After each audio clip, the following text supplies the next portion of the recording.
François Ier. Alors, François Ier, vous avez son portrait au document 18.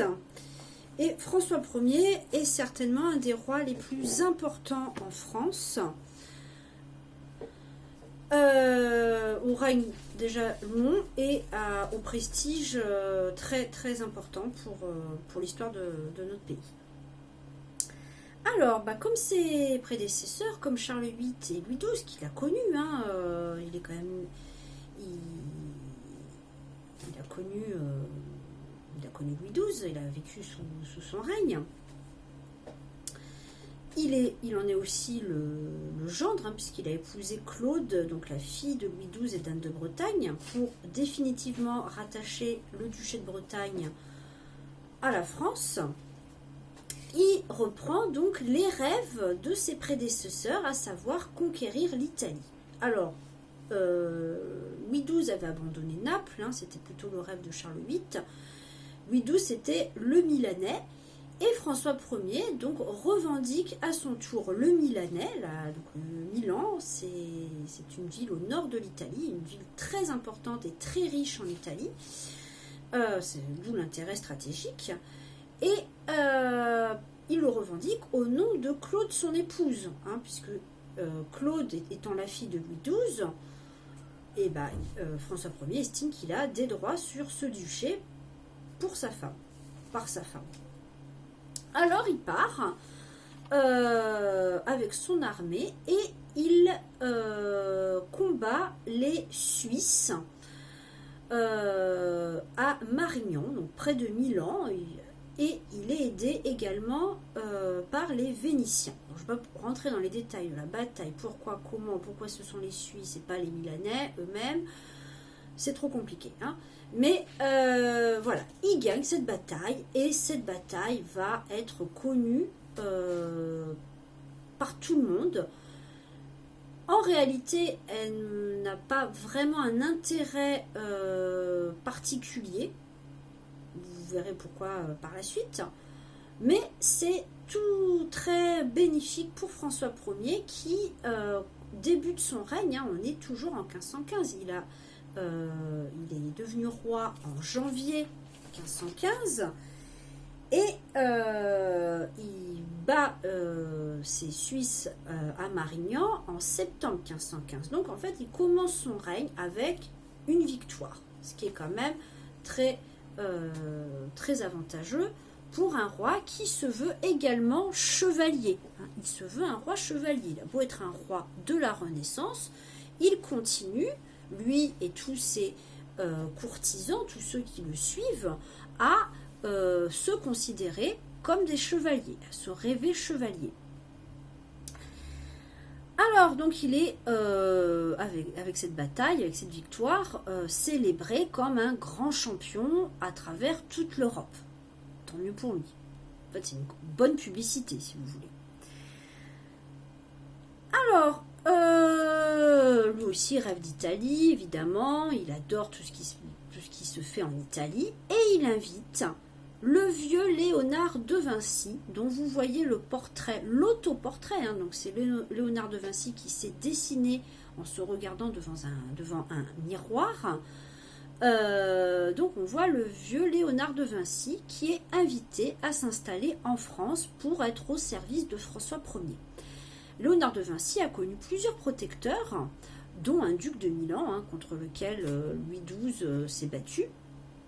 Et malheureusement, ces guerres dans le Milanais a fait perdre le travail à Léonard de Vinci. Alors, il ne s'est pas retrouvé vraiment dans la misère, il a eu d'autres protecteurs, parce qu'il était tellement célèbre et tellement apprécié de tous, il a toujours eu des protecteurs, mais pas aussi puissant, aussi grand que ce duc de Milan qu'il a perdu. Donc, il accepte la proposition de François Ier. Donc, le roi de France, pas lui, c'était Louis XII, mais c'est quand même la France, par qui il a perdu son protecteur le plus important. Donc voilà, c'est pas grave, c'est comme ça, au moins il est sûr qu'avec le roi de France, il aura tout l'argent, toute latitude pour faire ce qu'il a envie. Il est fatigué, on le voit bien sur ce portrait. Alors, il faut savoir également, je vous en ai parlé tout à l'heure, que Léonard de Vinci était réputé jeune comme étant un homme très beau. Hein, il était vraiment très très beau. Toutes les personnes qui le rencontraient s'extasiaient. Oui, les personnes il y a plein de témoignages comme quoi Léonard de Vinci était non seulement beau, mais en plus il s'habillait mieux que personne, en plus de tous ses autres talents intellectuels, artistiques, voilà. Il avait vraiment énormément de qualités. Et en plus, il savait se présenter. Hein. Il ne suffit pas d'être beau, mais il se présentait et il se lavait. Ça aidait aussi pour le physique des personnes de se laver. Et donc là, il est âgé et il arrive avec plusieurs œuvres, plusieurs tableaux, plusieurs peintures que va acheter François Ier. Et parmi ces tableaux, il y a donc la Joconde, hein, qui est une œuvre qu'il devait réaliser, qu'il devait peindre. C'était une commande pour un marchand florentin, Giacondo, qui voulait le portrait de son épouse. Enfin, en tout cas, c'est ce qu'on sait d'après des textes de l'époque, mais il y a plusieurs hypothèses, des légendes. On ne sait pas vraiment qui est cette Joconde. En tout cas, il n'a jamais rendu le portrait à celui qui l'a commandé, peut-être payé, d'accord, il l'a gardé avec lui et donc il l'a vendu au roi de France. Et à partir de là, la Joconde et d'autres tableaux de Léonard de Vinci sont entrés dans les collections royales et ensuite donc nationales. C'est pour ça que la Joconde est au musée du Louvre. Alors, Léonard de Vinci est installé à Amboise, à côté du château dont je vous ai montré tout à l'heure les photos, donc château d'Amboise, où François Ier s'est installé à la mort de Louis XII. Il avait d'autres châteaux, évidemment. Il avait Blois, qui n'était pas très loin, également le château de Blois. Et Léonard de Vinci vivait donc à Amboise, alors non pas au château d'Amboise, mais dans un petit château près du château du roi, qui s'appelle le Clos Lucé. Et aujourd'hui, le Clos Lucé se visite. Et ce Clos Lucé, c'était le château, un des châteaux de l'enfance de François d'Angoulême. Rappelez-vous, avant qu'il soit roi de France, il était François d'Angoulême, le petit cousin du roi, qui vivait donc dans un château à côté du château du roi, le Clos Lucé. Et une fois roi, il l'a offert à Léonard de Vinci. Léonard de Vinci meurt en 1519 et on ne sait pas ce qu'il a vraiment apporté à François Ier. En tout cas, un des objectifs les plus importants pour François Ier, c'est le développement des arts et des lettres. Les lettres, donc tout ce qui est livres, grâce à l'imprimerie. Alors là, François Ier, lui, va vraiment protéger tout ce qui est l'imprimerie. Il y aura les premiers grands écrivains français datent de l'époque de François Ier. Il y en a eu d'autres avant, mais ils ne sont pas aussi célèbres que ceux du règne de François Ier. Et il va développer également les arts, avec la peinture. Léonard de Vinci aura quand même porté la Joconde, mais il va falloir créer aussi une peinture française, parce que on ne peut pas que copier les Italiens, ou prendre carrément leur peinture, les acheter ou les voler même. Il y a eu d'autres peintures italiennes qui ont été récupérées par les guerres qu'on a fait en Italie. Et aussi l'architecture. Et l'architecture, donc, il développe ses châteaux. Donc, il a réaménagé aussi Amboise après Louis XII et le château de Blois. Je vous montrerai d'autres châteaux par la suite. Et sa sœur, Marguerite de Valois, la sœur de François Ier, était aussi une femme très très intellectuelle. Donc, il a beaucoup protégé les écrivains de l'époque. Elle était réputée comme une femme, la femme la plus savante de son temps.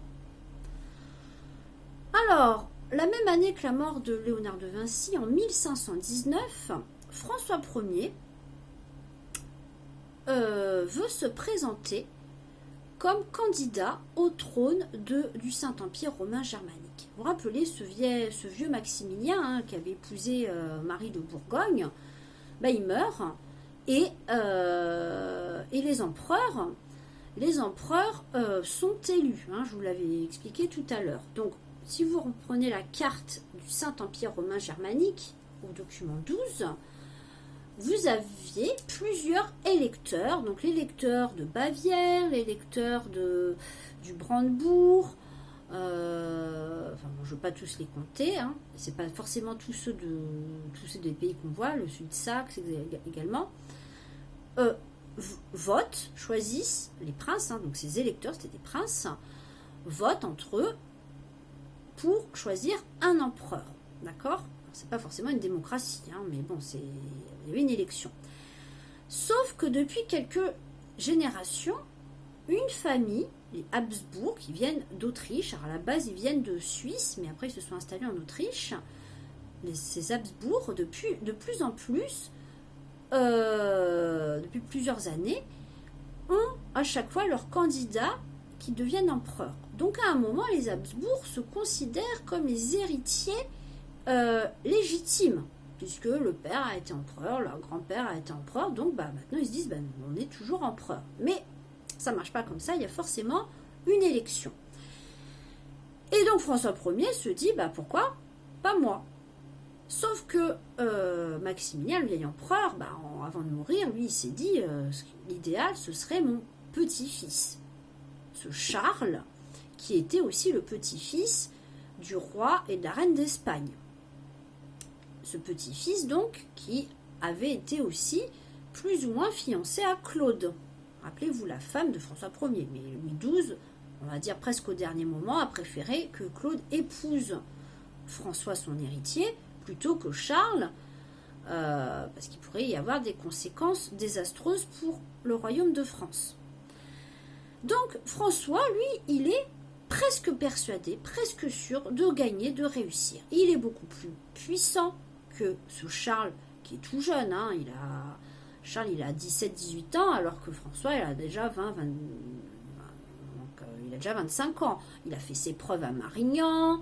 Il estime que la France est beaucoup plus puissante. C'est un vrai royaume, un État, que ce Charles qui a quelques territoires en Espagne, quelques territoires dans l'ancien duché de Bourgogne, la partie des Pays-Bas de la Belgique actuelle, ce que n'a pas pu récupérer Louis XI.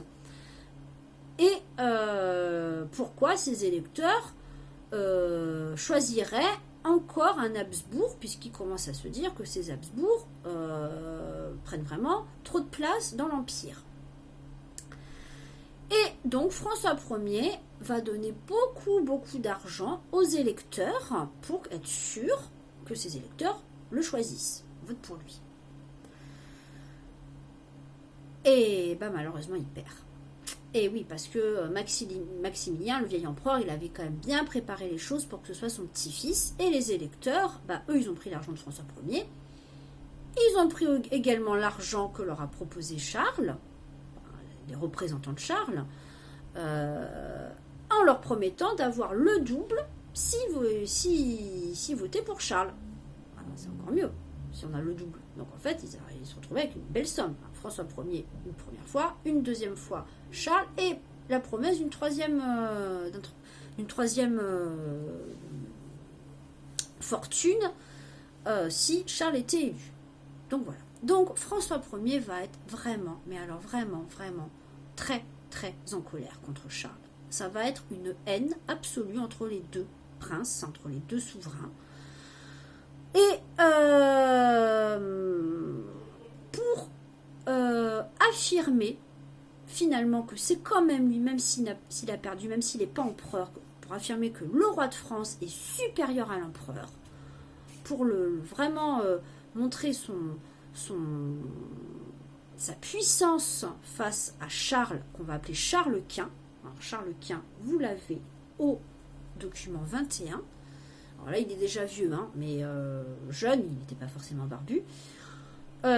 Donc, pour montrer sa supériorité à Charles Quint, il fait bâtir un château à partir de rien. Parce que je rappelle que tous les autres châteaux, en bois, etc., il y avait des fondations du Moyen-Âge, un château fort de l'époque qu'on a refait.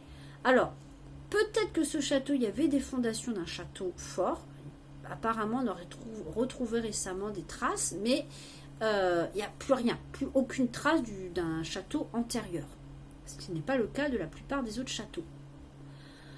Et donc, presque de rien, il fait construire un château immense, magnifique, à l'italienne évidemment, mais avec ce style français en plus, c'est un style français, c'est-à-dire qu'on a on a été influencé par l'Italie, mais on a gardé des techniques des anciens châteaux forts. Et il y aurait aussi eu des plans de Léonard de Vinci avant de mourir. Mais on n'aurait pas suivi ces plans entièrement. Et dans ce château de Chambord, donc au document 22, vous avez un escalier à double vis, c'est-à-dire que les gens ne se croisent pas. Voilà. Et ça, on sait que Léonard de Vinci a beaucoup fait de plans de ce type d'escalier. Donc ça, on est quasiment sûr que c'est à partir d'un plan de Léonard de Vinci. Mais le château, dans son ensemble, pourrait être inspiré de Léonard de Vinci, mais sans certitude, en tout cas en partie. Et tout en haut de ce château, il y a une immense fleur de lys. La fleur de lys, le symbole du roi de France, pour affirmer, pour montrer que la France est supérieure à l'empire du Saint-Empire romain germanique, et donc que François Ier est supérieur à Charles Quint. Voilà. Et dans le reste de la vallée de la Loire, donc où il y a tous ces châteaux de rois, les courtisans du roi, ses serviteurs, les hauts serviteurs, ses ministres, ceux qui suivent le roi, ceux qui vivent auprès du roi, de la reine Claude, de Louise de Savoie, la mère du roi, de Marguerite, la sœur du roi, des enfants du roi, etc., et de la reine, les petits seigneurs vont aussi se faire construire des châteaux dans le même style. Et donc vous avez au document 23, par exemple, le château d'Azay-le-Rideau, vous voyez, à l'italienne, mais avec cette pierre travaillée aussi à la française. C'est important. On voit quand même quelques traces de ce qu'on appelle les machicoulis, les créneaux des anciens châteaux forts. Il y a quand même toujours ce style français. C'est important. Je vous propose donc de vous retrouver dans une autre vidéo consacrée encore aux découvertes dans le monde. Et vous pourrez aussi faire une analyse vous-même, si vous le souhaitez, entre ces châteaux de la Renaissance et le château de Loches, au document 11. Vous voyez, vous pouvez comparer. Vous pouvez aussi comparer le portrait de Louis XI, de Charles VIII, de Louis XII et d'Anne de Bretagne avec le portrait de François Ier. Là, vous voyez quand même la différence. Vous voyez on est dans la Renaissance. On n'est plus au Moyen-Âge. Même si à l'époque, on s'en rendait pas compte, évidemment. Voilà, à tout à l'heure.